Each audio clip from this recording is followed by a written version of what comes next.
The Seoul Interspecies Research Facility stood like a glass tower against the morning sky. Dr. Kim Hana walked through the security gates, just as she had every day for the past 3 years. Her white lab coat was crisp and clean. Her black hair was tied back in a simple ponytail. She carried a coffee cup in one hand and her research tablet in the other. Hana loved her work. She studied alien biology and medicine. For 2 years now, Earth had been in contact with an alien species called the Veltar. They looked like tall humans but with blue-gray skin and large dark eyes. The Veltar were much more advanced than humans in technology. They could travel between stars easily. They had medicine that could cure diseases humans had never even seen.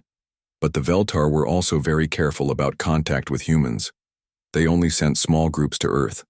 They only met with government officials and selected scientists. Everything was done through strict rules and protocols. Hana reached her laboratory on the 15th floor. Her research partner Choi Yeji was already there.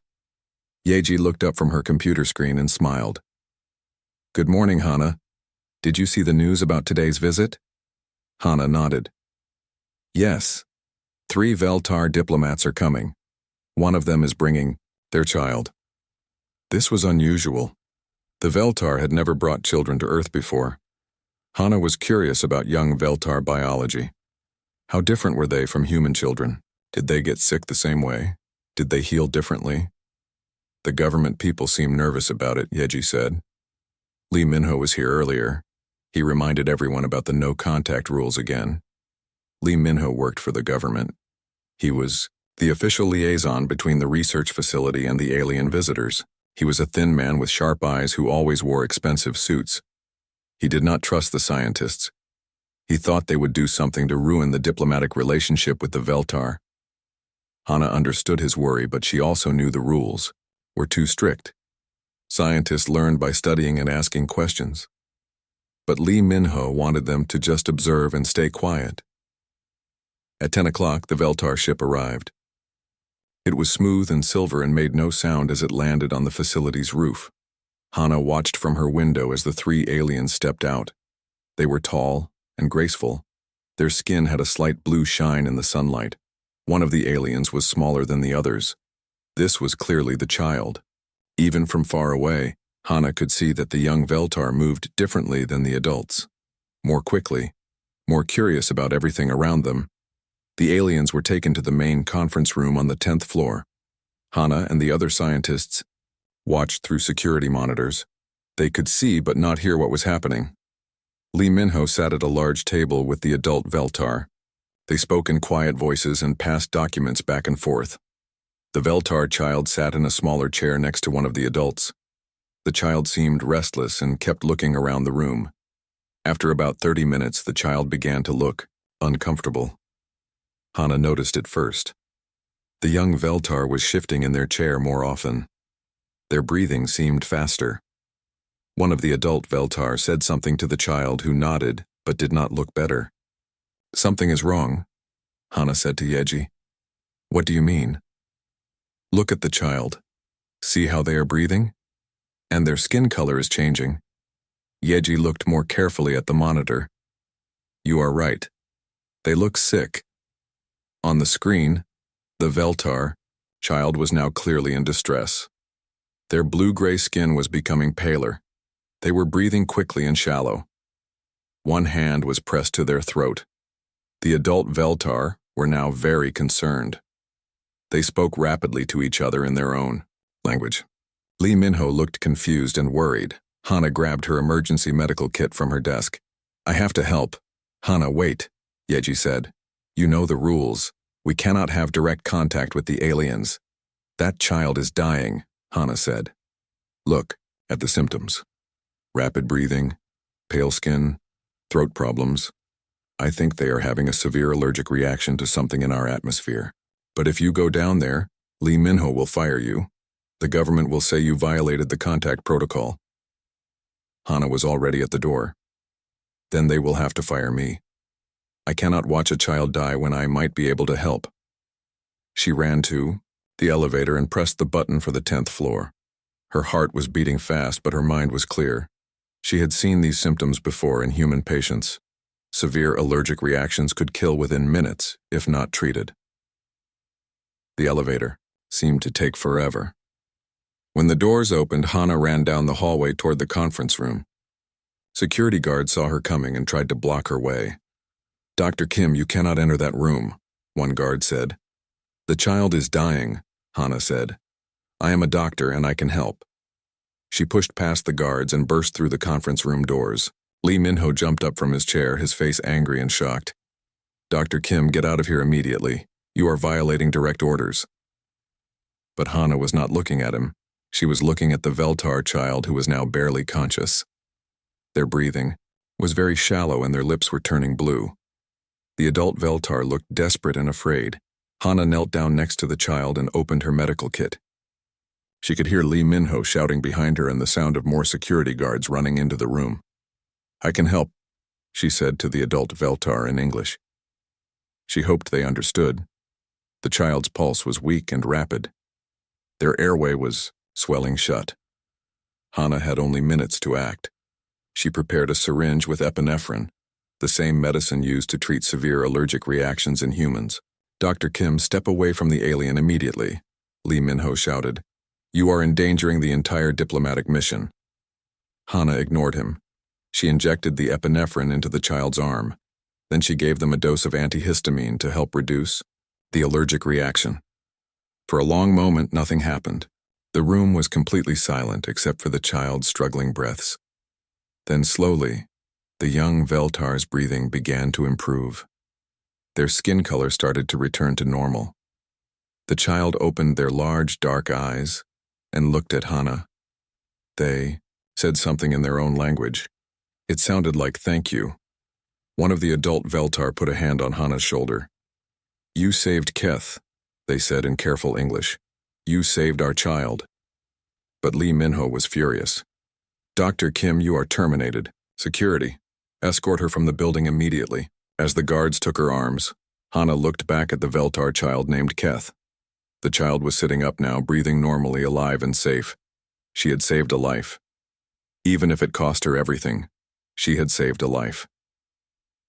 The security guards led her to the elevator. As the doors closed, Hannah saw the adult Veltar still watching her with what looked like deep respect and gratitude. She had no idea that this moment would change everything for humanity. 3 days had passed since Dr. Kim Hannah saved the alien child. 3 days since she lost her job and her career. She sat in her small apartment drinking tea and staring at her laptop screen. The news was full of stories about what happened at the Seoul Interspecies Research Facility, but none of the stories were true.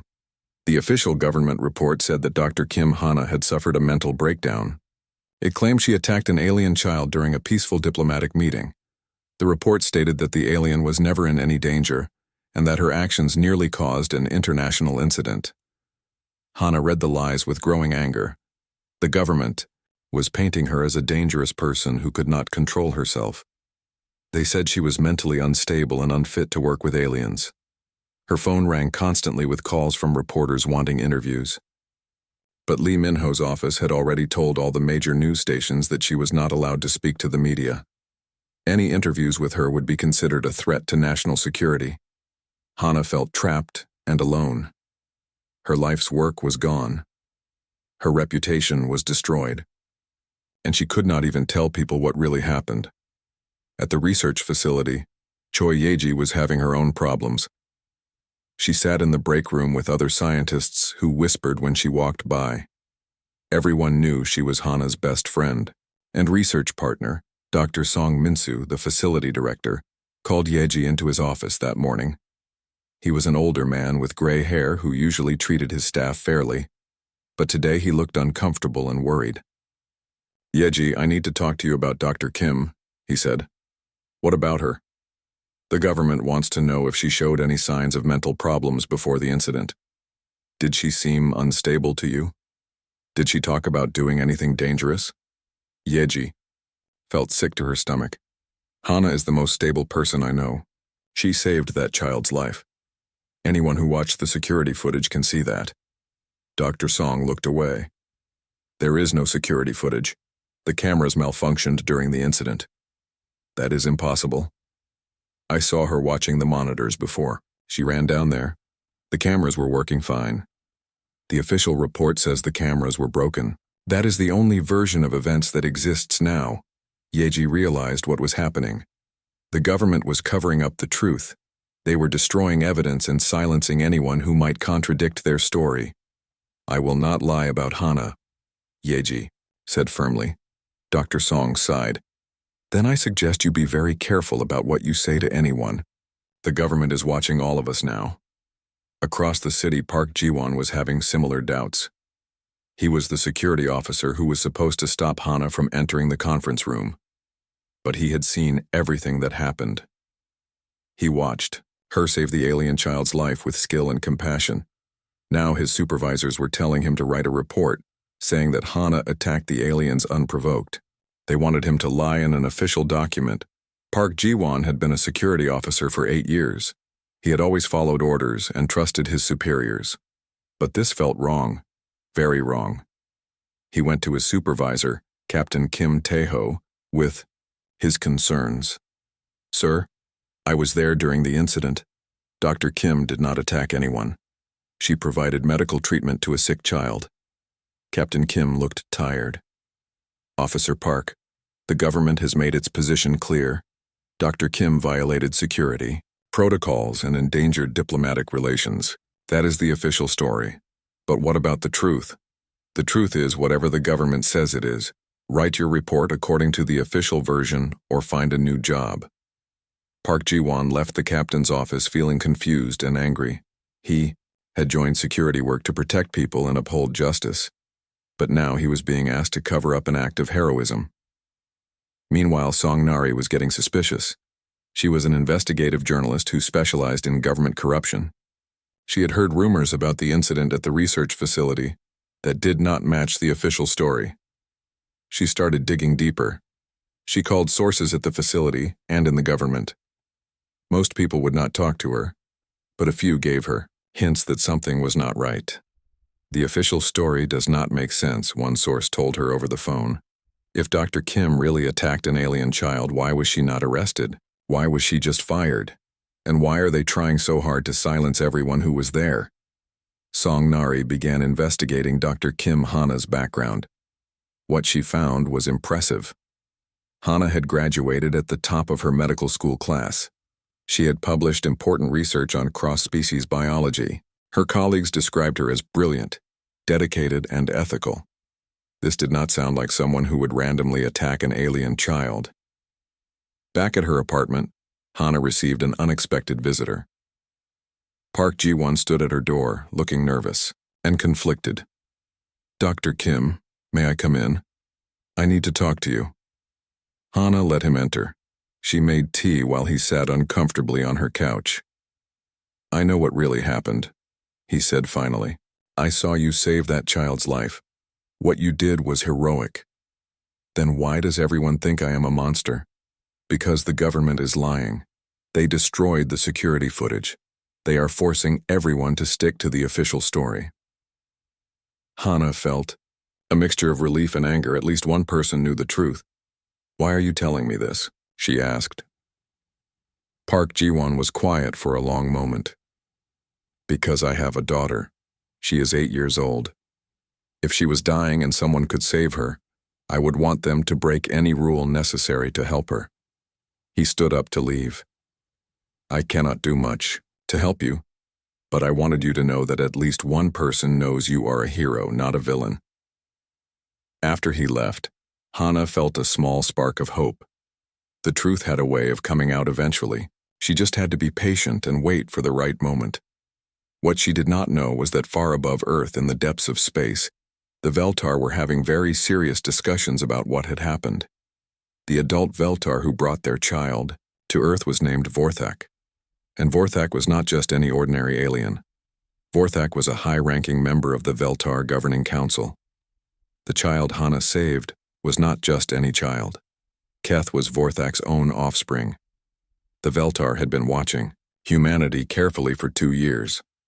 They were trying to decide if humans were ready to join the larger galactic community. The incident with Dr. Kim Hana had given them very important information about human nature. Some humans, like Lee Minho and the government officials, put politics and rules above compassion.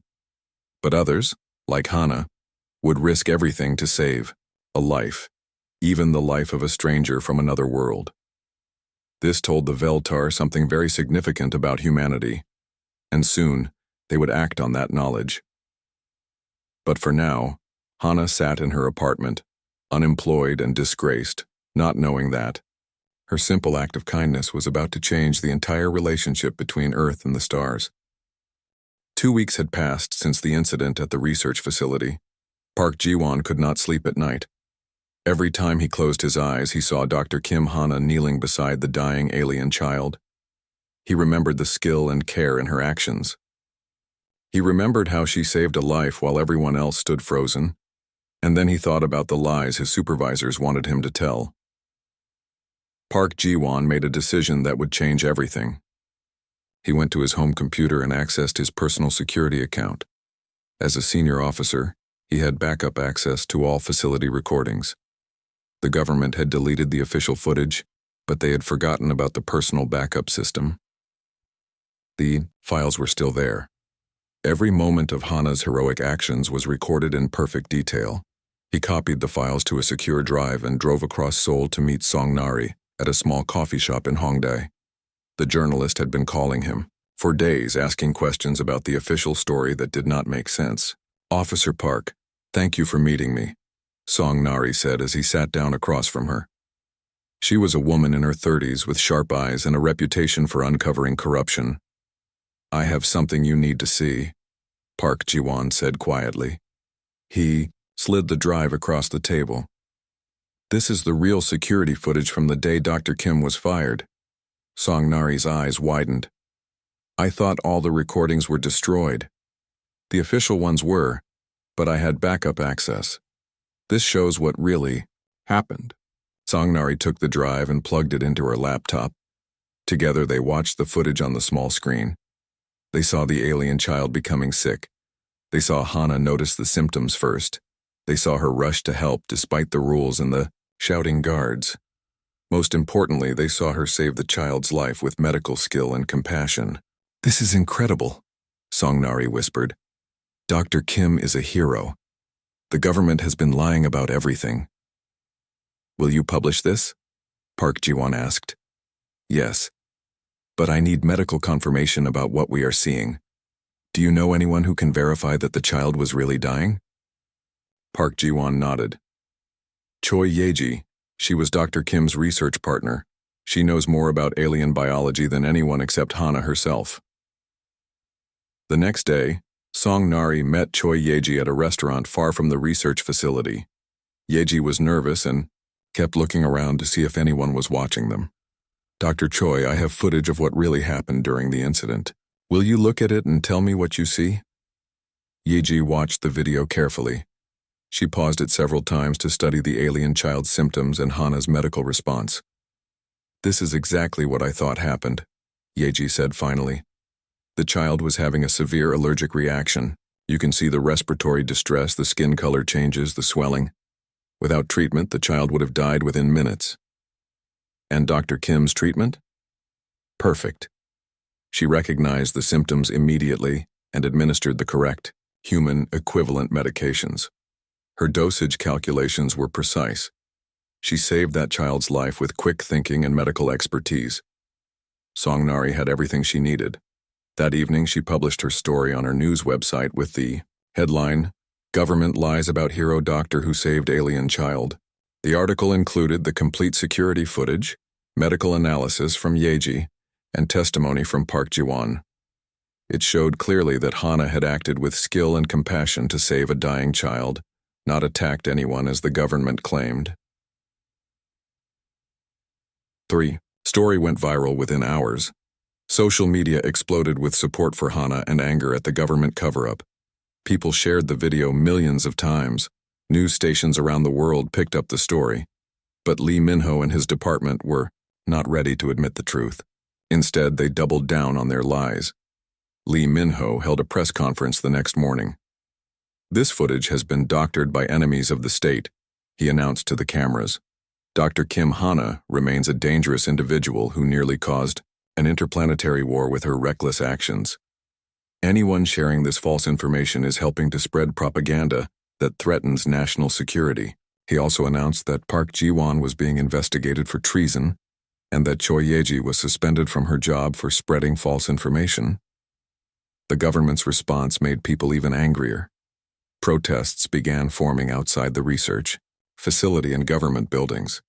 People carried signs reading, "Free Dr. Kim and tell the truth about the aliens." Meanwhile, Hana watched all of this from her apartment in shock. She had gone from being a disgraced scientist to being a symbol of resistance against government lies. People were calling her a hero and demanding that she be reinstated to her job, but she also worried about her friends. Ye-ji and Park Ji-won were now in trouble because they had told the truth about her. She felt guilty that other people were suffering for her actions. Late that night, Hana received a phone call from an unknown number. "Dr. Kim, this is Colonel Kang Do-yoon from the military. I need to speak with you urgently." Hana was surprised. Why would a military officer want to talk to her? "I have been watching the news coverage of your case," Colonel Kang continued. "I believe the government has made serious mistakes in how they handled this situation. But more importantly, I am concerned about what the aliens might do in response." "What do you mean?" "Dr. Kim, we have been monitoring alien communication since the incident. There is increased activity in space around Earth. We think they might be planning some kind of response to how we treated you." Hana felt a chill of fear. "Do you think they are angry about what the government did?" "We do not know. Alien psychology is still a mystery to us. But if they decide that humanity cannot be trusted, it could mean the end of all diplomatic relations. Or worse." Colonel Kang paused. "Dr. Kim, if the aliens do make contact again, you might be the only person who can help us understand what they want. The child you saved might be more important than anyone realized." After the call ended, Hana stared out her window at the night sky. Somewhere up there, alien minds were making decisions about humanity's future, and those decisions might depend on what happened to one human doctor who chose to save a child's life. She had no way of knowing that at that very moment, a massive alien ship was already on its way to Earth. And on that ship was Vorthak, the parent of the child she had saved. The real test of humanity was about to begin. The morning sky over Seoul was clear and blue when everything changed. At exactly 9:47 a.m., every television, radio, and phone in the city began broadcasting emergency alerts. "Massive unknown object detected in Earth orbit. All citizens remain calm and stay indoors." Dr. Kim Hana was making breakfast in her small kitchen when the alert came through her phone. She ran to her window and looked up at the sky. At first, she saw nothing unusual. Then slowly, as her eyes adjusted, she noticed something that made her heart stop. There was a second moon in the sky. Except it was not a moon. It was a ship. An alien ship so massive that it blocked out part of the sun and cast shadows across the entire city. The ship was dark gray and smooth with no visible engines or windows. It was at least 50 times larger than any Veltar vessel that had ever visited Earth. Around the world, people poured into the streets to stare up at the impossible sight. News reporters struggled to find words to describe what they were seeing. Military bases went to high alert. Stock markets crashed within minutes. At the Seoul Interspecies Research Facility, Lee Min-ho was in a panic. He ran from office to office, shouting orders that no one could follow because no one knew what to do. "Get me a direct line to the ship," he yelled at his staff. "Find out what they want. Activate all emergency protocols." But the alien ship was completely silent. It sent no messages and responded to no communications. It simply hung in the sky, like a dark omen casting its shadow over the Earth. Colonel Kang Do-yoon was in the military command center, surrounded by screens showing data from satellites and radar systems. His officers looked to him for orders, but he had never trained for something like this. "Sir, should we consider this an act of war?" one officer asked. "With a ship that size, it would not be a war," Colonel Kang replied grimly. "It would be An extermination. We wait and see what they want. Hours passed. The ship continued to orbit silently while the world held its breath. Then, at 3:15 p.m., every communication system on Earth received the same message simultaneously. The message was, in perfect English, Chinese, Spanish, Arabic, Hindi, and dozens of other languages. But the voice that spoke was clearly not human. People of Earth. We are Vorthak of the Veltar High Council. We come seeking Dr. Kim Hana. She must be brought to our vessel immediately. She is not in danger. She is requested as an honored guest. We will wait for her arrival. The message ended and the ship returned to silence. Within minutes, Lee Minho's phone was ringing with calls from government officials around the world. Everyone wanted to know the same thing. Who was Dr. Kim Hana? And why did the aliens want her? Lee Minho felt sick to his stomach.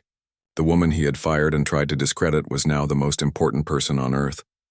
The aliens were here because of her, and he had no idea if that was good or bad news for humanity. At her apartment, Hana stared at her phone as it buzzed, with hundreds of missed calls and messages. Reporters, government officials, and military officers all wanted to talk to her, but she felt too shocked to answer any of them. The aliens knew her name. They had come to Earth specifically to find her. The child she had saved must have told them what she had done. There was a knock at her door. Hana opened it to find Park Ji-won standing there with two other security officers. Dr. Kim, I am here to escort you to a secure location, he said formally. The government needs to speak with you about the alien message. Hana grabbed her jacket and followed them to a black car waiting outside.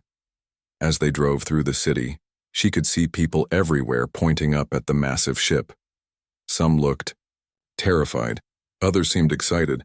Children pressed their faces against windows to get a better look at the alien vessel. They took her to the Blue House, the official residence of the South Korean president.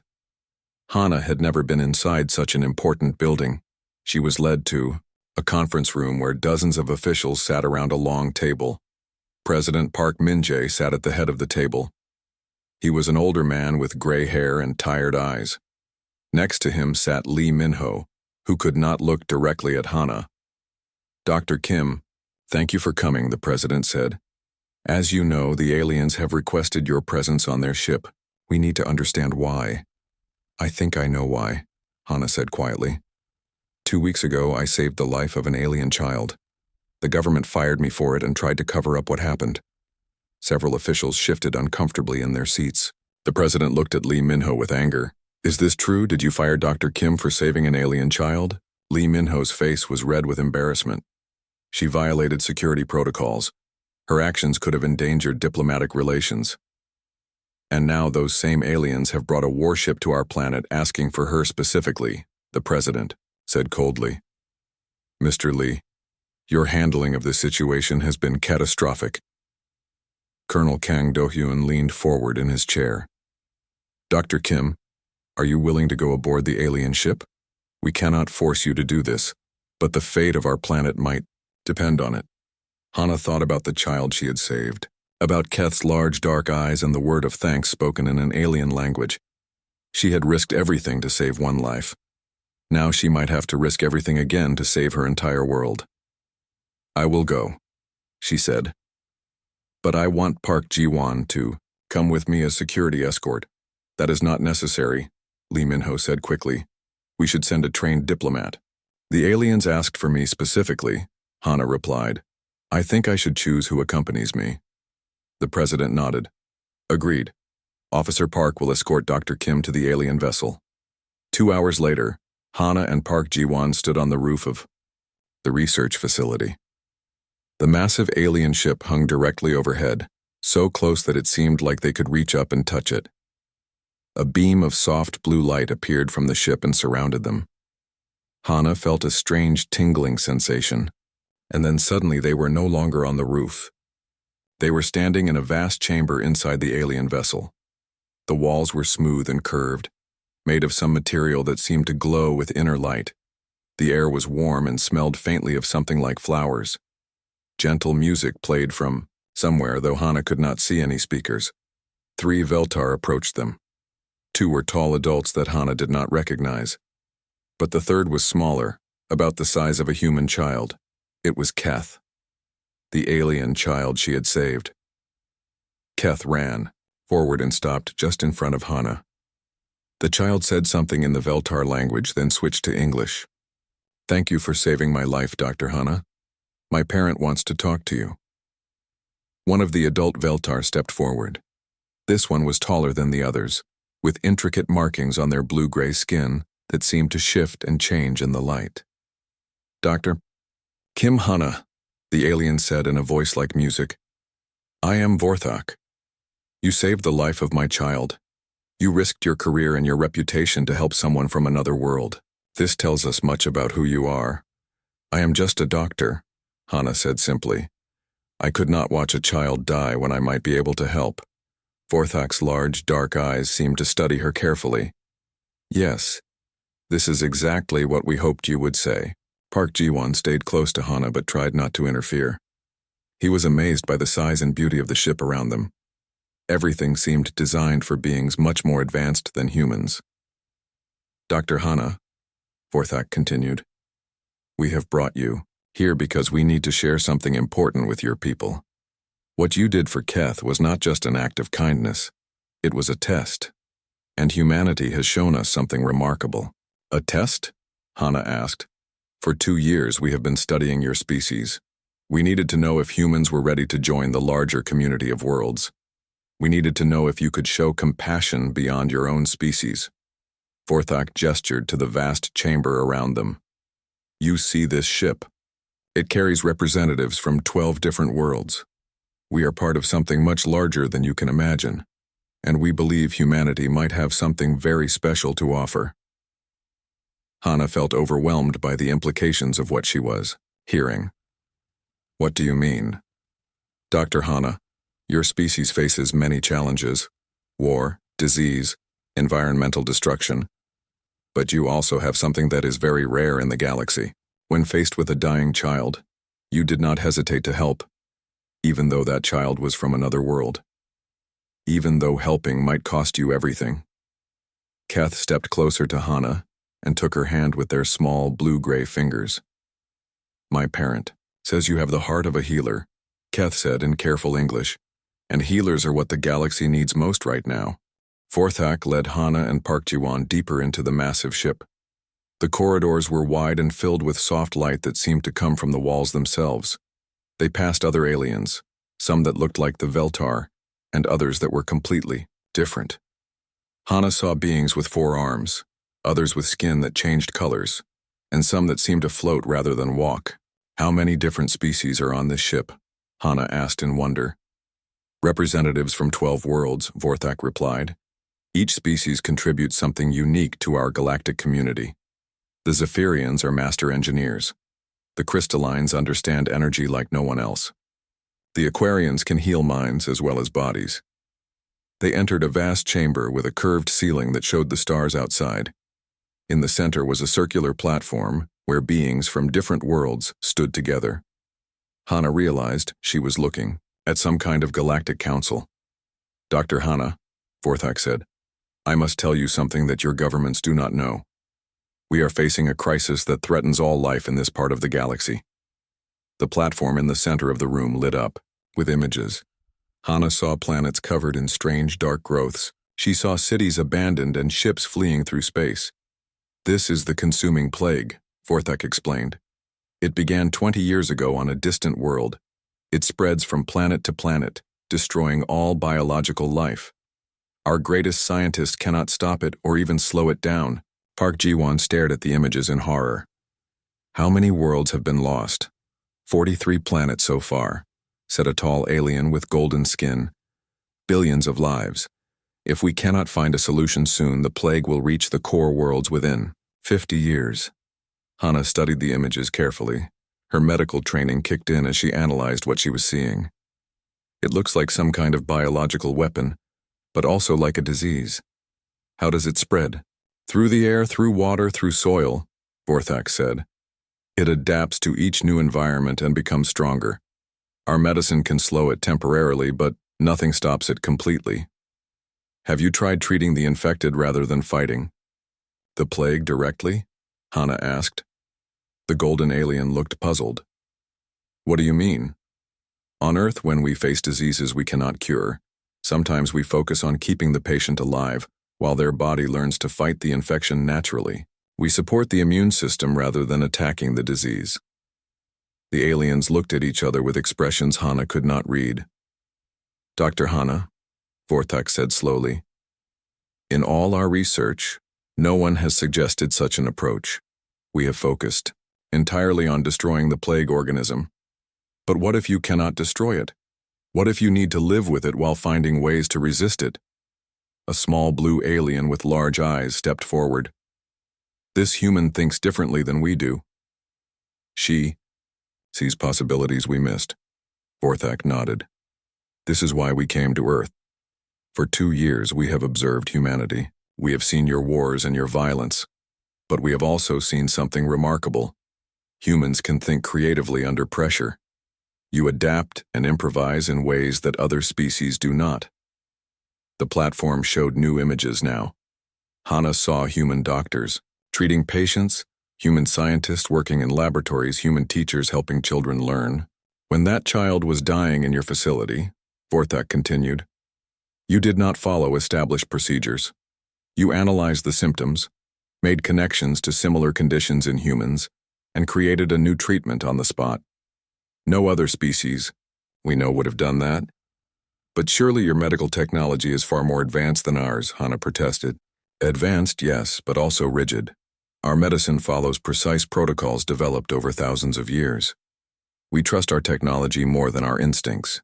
You trust your instincts and adapt your technology to fit the situation. Park Ji-won was beginning to understand. You want humans to help fight this plague. More than that, said the golden alien. We want to offer humanity a place in our galactic community, not as junior partners or subjects, but as our medical and crisis specialists. Vorthak gestured to the stars visible through the transparent ceiling. There are thousands of inhabited worlds out there, Dr. Hana. Many face challenges that pure technology cannot solve. Diseases that adapt faster than medicine can keep up. Environmental disasters that require creative solutions. Social problems that need empathy and understanding. Humans have something we value greatly, added the blue alien. You combine scientific knowledge with emotional intelligence. You can think logically but also make intuitive leaps. Most importantly, you care about lives beyond your own species. Hana felt overwhelmed by what she was hearing. You want humans to become galactic doctors? Among other things, yes. We would provide you with technology and knowledge far beyond what Earth currently possesses. In return, humans would help solve problems across the galaxy using your unique combination of skills. What kind of technology? Park Ji-won asked. The platform lit up with new images. Hana saw medical devices that could heal wounds in seconds. She saw ships that could travel between stars in days instead of years. She saw technology that could clean polluted air and water, grow food in any environment, and generate unlimited clean energy. This is what we offer, Vorthak said. But the choice must be made by humanity as a whole, not by your governments, alone. What do you mean? We have observed how your leaders handled the incident at the research facility. They chose to lie and cover up the truth rather than celebrate your heroism. This tells us that your governments may not represent the best of human nature. Vorthak turned to face Hana directly. Dr. Hana, we offer you the position of Earth's first galactic medical ambassador. You would choose and train other humans to join this program. But we insist that the selection be done openly, so the galaxy can see what humanity truly values. I do not understand. We will broadcast our offer to every person on Earth. Anyone can volunteer to join the Galactic Medical Program. The testing and selection process will be public. The galaxy will watch to see which humans you choose and why. This will show other species whether humans value wisdom over politics, compassion over power, and cooperation over competition, added the golden alien. Hana realized the enormous responsibility they were offering her. What if I choose poorly? What if the people I select are not what the galaxy needs? Then humanity will have shown its true nature. and we will know that this experiment has failed, Vorthak said honestly. But we believe in what we saw when you saved Keth's life. We believe humans have the potential to become something remarkable in the galactic community. Park Ji-won looked at Hana with concern. This is a huge decision. Maybe you should discuss it with Earth's leaders first. No, Hana said firmly. They had their chance to do the right thing when Keth was dying. They chose politics over compassion. If I am going to represent humanity, I want to choose people who represent the best of what we can be. She looked up at Vorthak. I accept your offer, but I have conditions. Name them. First, the selection process must be completely transparent. I want everyone to see exactly how choices are made. Second, I want to include people from all countries and backgrounds, not just scientists and doctors. Third, I want to bring some of my friends to help with this program. Such as? Choi Yeji, my research partner. Park Ji-won here, who risked his career to reveal the truth.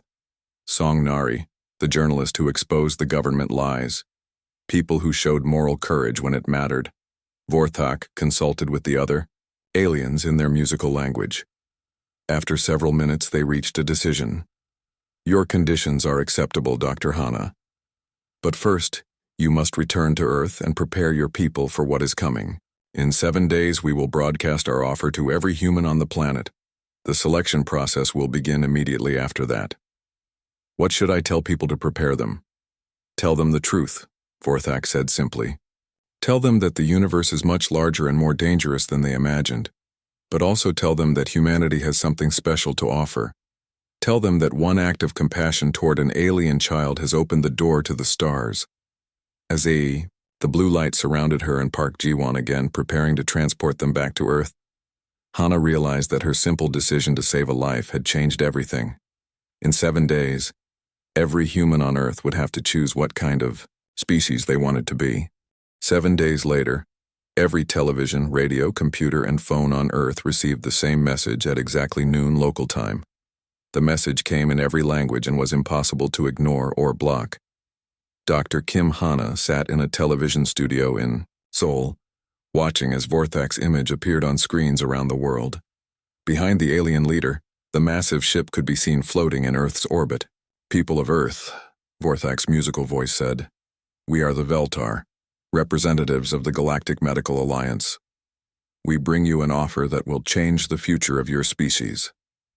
The broadcast showed images of the plague consuming distant worlds, then shifted to show the technology and knowledge that the aliens could share with humanity.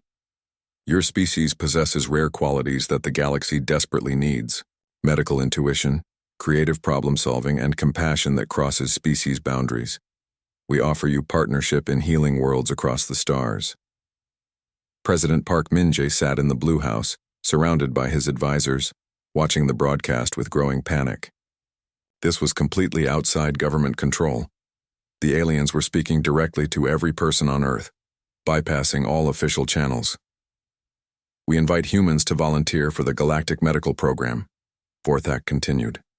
Selection will be conducted by Dr. Kim Hana, whom you know as the human who saved the life of our child. The process will be completely transparent, broadcast live for all to see. Lee Min-ho had been fired 3 days earlier when the president learned the full truth about the cover-up. But even his replacement minister Kang Jin-woo looked terrified at this development. Sir, we have lost all control of the situation, he said to the president. The aliens are dealing directly with the people, not with us. What can we do? President Park asked. Nothing. We can only watch and hope that Dr. Kim makes choices that benefit our country. But Hana was not thinking about countries or governments. She was thinking about the challenge ahead. In the days since returning from the alien ship, she had worked with Yeji, Park Ji-won, and Song Nari to design a selection process that would find the best of humanity. The response to the alien broadcast was immediate and overwhelming. Within hours, millions of people had submitted applications to join the Galactic Medical Program. Doctors and nurses, as expected, but also teachers, social workers, firefighters, farmers, artists, and people from every walk of life. The selection center was set up in an old stadium in Seoul, With cameras broadcasting every moment to the world, Hana insisted that the process be completely open, so everyone could see that choices were made fairly. "We are not just looking for medical knowledge," Hana explained to the global audience. "We are looking for people who can think creatively, under pressure, who show compassion for others, and who can work together to solve problems." The testing process was unlike anything ever seen before. Candidates were given complex scenarios involving alien biology, environmental disasters, and social conflicts. But they were also tested on empathy, teamwork, and moral reasoning. One test involved a simulation where candidates had to choose between saving the life of one person or preventing a disease outbreak that might kill thousands. There was no right answer, but the aliens wanted to see how humans reasoned through impossible choices. Another test required candidates to work together to solve medical puzzles, even when they came from different countries and spoke different languages. The aliens were fascinated to watch humans overcome communication barriers through gestures, drawings, and shared determination to help imaginary patients. Park Ji-won was amazed at what he saw. "These people are incredible," he told Hana during a break in testing. "They come from everywhere, rich and poor, young and old, but they all share something." "What is that?" Hana asked. "They all care more about helping others than about helping themselves." Songnari was documenting everything for her news reports. What she saw gave her hope for humanity. "People are not competing against each other," she observed. "They are working together to make sure the best candidates are selected, even if it means they do not get chosen themselves." One moment particularly moved the watching world. A young farmer from rural Korea was struggling with a complex alien biology problem. An elderly doctor from Germany immediately began helping her, explaining concepts and sharing knowledge despite the fact that they were competing for the same position. The alien observers, including Vorthak and Keth, watched everything with great interest. They were learning as much about humanity as the humans were learning about the tests. After 2 weeks of testing, Hana had selected 50 humans for the first group of galactic medical specialists. They came from 30 different countries and included doctors, teachers, engineers, social workers, and even a veterinarian who showed remarkable insight into cross-species medicine. But the most important moment came during the final ceremony. Choi Yeji had been selected as Hana's deputy, while Park Ji-won was chosen to lead the program's security division. Songnari would serve as Earth's first interstellar correspondent, documenting humanity's journey to the stars. The ceremony was held on the roof of the Seoul Research Facility, with the alien ship floating directly overhead. Representatives from all 12 galactic species were present, either in person or by hologram. Vorthak spoke first. "Dr. Hana, you have shown the galaxy something remarkable. Your selection process revealed humans who value cooperation over competition, wisdom over power, and compassion over personal gain." The golden-skinned alien stepped forward. "We have observed many species join our alliance. Most focus on what they can gain from the partnership. Humans are the first to ask what they can give." "What happens now?" Hana asked. "Now, you and your team will travel to your first assignment," Vorthak replied. "A world called Kepler 442b is facing an outbreak of the consuming plague. Our traditional methods have failed. We need human creativity and compassion to find a new approach." Hana felt both excitement and fear. This was the moment when humanity would prove whether they deserved their place among the stars. "Dr. Hana," Keth said, stepping forward with something in their small hands, "this is for you." It was a small crystal that pulsed with inner light. "It is a memory stone," the young alien explained. "It will help you remember that sometimes the smallest act of kindness can change everything." 3 months later, Hana stood on the bridge of a human-designed medical ship, watching Kepler 442b grow larger in the viewscreen. Her team of 50 humans worked alongside aliens from 12 different worlds, combining human intuition with galactic technology. They had spent weeks studying the plague, not trying to destroy it, but trying to understand it. Following Hana's original insight, they focused on helping infected organisms resist the plague rather than attacking the plague directly. The breakthrough came from an unlikely source. Jin Woo, the Korean farmer who had struggled with alien biology during testing, noticed that plants on plague-infected worlds followed patterns similar to crop diseases on Earth. What if the plague is not evil? He suggested during a team meeting. What if it is just trying to survive like any organism? Maybe we can teach infected life forms to coexist with it instead of being consumed by it. The idea was revolutionary. Working together, humans and aliens developed treatments that strengthened immune systems and created biological barriers that slowed plague spread without trying to eliminate it entirely. Within 6 months, they had turned the tide on Kepler 442b. The planet was not cured, but it was healing. Life was learning to adapt and survive alongside the plague. The success made headlines across the galaxy. Humans had done what thousands of years of advanced alien medicine could not accomplish. They had found a third option between victory and defeat. Back on Earth, the world had changed dramatically. The alien partnership brought clean energy, advanced medicine, and technologies that began reversing climate change. But more importantly, it brought hope. Children grew up knowing they lived in a universe full of wonders. Scientists worked on problems that could help entire worlds. Artists created works that would be appreciated by beings across the galaxy. Lee Minho, the government official who had tried to silence Hana, now worked as a junior clerk in a small office. He had become a symbol of what humanity was leaving behind, the willingness to sacrifice truth for politics, compassion for power. Meanwhile, Hana had become something she never expected, a symbol of what humanity could become. Not through conquest or technology, but through the simple recognition that all life was worth saving. As she stood on the ship's bridge, preparing for their next mission to help a world facing environmental collapse, Hana touched the memory stone Keth had given her. It reminded her of that day in the conference room when she chose to save an alien child despite all the rules and consequences. That choice had revealed something beautiful about humanity. When faced with a dying child, humans did not see alien or enemy. They saw a life that needed saving, and that recognition, that simple act of compassion, had opened the door to the stars. Park Ji-won joined her at the bridge window, now wearing the uniform of the Galactic Medical Security Division. "Do you ever regret it?" he asked. "Giving up your quiet life as a researcher?" Hana smiled as she watched alien and human crew members working together in perfect harmony. "How can I regret saving a life? That moment in the conference room when I chose to help Keth, it felt like the most natural thing in the world.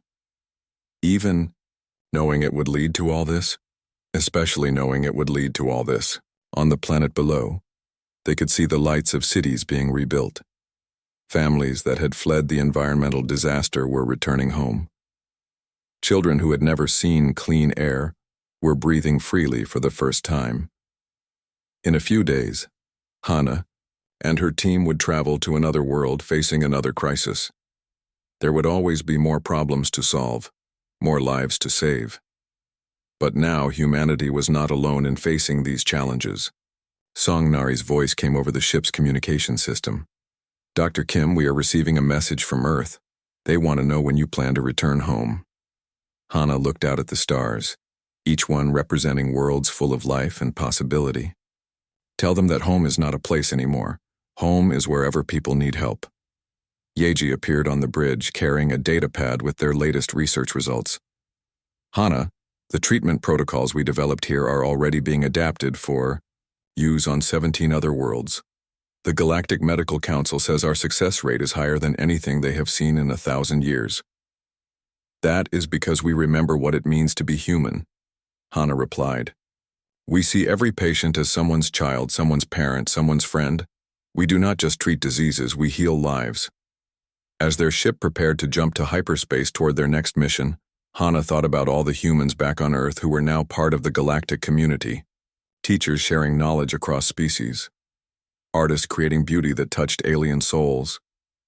Engineers building bridges between worlds both literal and metaphorical. But most importantly, doctors and healers like herself were carrying human compassion to every corner of the galaxy. They were proving that the greatest strength of humanity was not their technology or their intelligence, but their unwavering belief that every life was worth saving. The stars streaked past the window as they entered hyperspace. Somewhere behind them, Earth continued to grow and change. Somewhere ahead, beings they had never met were waiting for help that only humans could provide.